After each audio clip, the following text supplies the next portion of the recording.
2016ஆம் ஆண்டு முதல் முறையாக நாம் தமிழர் கட்சி தேர்தலில் போட்டியிட்டது வெறும் 1 விழுக்காடு வாக்குகளை தான் பெற்றது. 4 லட்சம் வாக்குகளை மட்டுமே பெற்றது. 4 லட்சம் வாக்குகள் தான் கிடைச்சது. எல்லா தொகுதியிலும் டெபாசிட் போச்சு என்று சொல்லி நாம் தமிழர் கட்சி பிரசாந்த் கிஷோரை கூட்டிட்டு வரல. நாம் தமிழர் கட்சி அதிமுகவோட இல்ல மற்ற கட்சிகளோட கூட்டணி வைக்கலாம் என்று சொல்லி காத்திருக்கல. அவர்களோட போய் கூட்டணி வைக்கல. என்ன நடந்தாலும் சரி, எங்களுக்கு ஒரு நோக்கம் இருக்கிறது, ஒரு கொள்கை கோட்பாடு இருக்கிறது. அதிலே நாங்கள் உறுதியோடு நிற்போம். என்ன நடந்தாலும் இந்த கட்சிகளோடு நாங்கள் கூட்டணி வைக்க மாட்டோம். என்ன சித்தாந்தத்தை ஏற்று எந்த பாதையில் பயணிக்க வேண்டும் என்று வந்தோமோ அதே பாதையில் தான் பயணிப்போம் என்கிற முடிவோடு தான் அடுத்தடுத்த தேர்தல்களில் நாம் கட்சி போட்டியிட்டு 4 ஆனது 4 விழுக்காடு 7 விழுக்காடானது 7 விழுக்காடு 8 விழுக்காடாக மாறி இன்றைக்கு தமிழ்நாட்டினுடைய 3வது பெரிய அரசியல் கட்சியாக அங்கீகரிக்கப்பட்ட அரசியல் கட்சியாக நாம் கட்சி உருவெடுத்திருக்கிறது என்றால் வாக்குக்கு ஒரு பணம் கொடுக்கல, ஒத்த கட்சியோட கூட்டணி வைக்கல, எந்த பிரசாந்த் கிஷோரும் எங்களுக்கு வேலை செய்யல. பணம் இல்ல.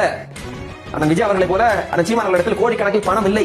இல்ல, தொண்டை தண்ணி வத்த கத்தி கத்தி கத்தி கொள்கை கோட்பாடுகளை தெருக்கள் தோறும் கொண்டு போய் சேர்த்து ஊடக வெளிச்சம் இல்ல. இன்னைக்கு விஜய் அவர்கள் அவர் ட்விட்டர்ல ஒரு பதிவு போட்டாலே ஊடகங்களில் முழுமையாக அது பேசப்படலாக மாறுகிறது. ஆனால் நாம் தமிழர் கட்சி அப்படி இல்ல. முழுமையாக மக்களோட மக்களாக களத்தில் போய் நின்றாலும் ஊடகங்களில் செய்தி வராது. பல தேர்தல்களில் நாம் தமிழர் கட்சி போட்டியிடுகிற செய்தியை ஊடகங்கள் வெளியிடாதுங்க. பல அடக்குமுறைகள், ஒடுக்குமுறைகள், எத்தனை நிர்வாகிகள் மீது குண்டாஸ் போடப்படுறது தெரியுமா? நாம் தமிழர் கட்சியுடைய நிர்வாகிகள் மீது ஒரு ஆண்டு காலமாகிறது தமிழக வெற்றி கழகம் ஆரம்பித்து கட்சியுடைய நிர்வாகிகள் எத்தனை பேர் மீது வழக்கு பதிவு செய்யப்பட்டிருக்கிறது, எத்தனை பேர் மீது குண்டாஸ் போடப்பட்டிருக்கிறது. அதெல்லாம் நம்ம கேட்க கூடாது. ஆனால் கேட்க வேண்டிய இடத்திற்கு எங்களை தள்ளுகிறீர்கள். இந்த ஓராண்டு கால தமிழக வெற்றி கழகத்துடைய வரலாற்றையும் நாம் தமிழர் கட்சி ஆரம்பித்த முதல் ஆண்டு ஓராண்டிலும் நாம் தமிழர் கட்சி சந்தித்த அடக்குமுறைகளையும் தமிழக வெற்றி கழகம் சந்தித்த அடக்குமுறைகளையும் ஒப்பீட்டளவில் கூட பேச முடியாது. அந்த அளவுக்கு அடக்குமுறைகள், ஒடுக்குமுறைகள் எல்லாவற்றையும் தாண்டிதான் நாம் தமிழர் கட்சி இந்த களத்தில்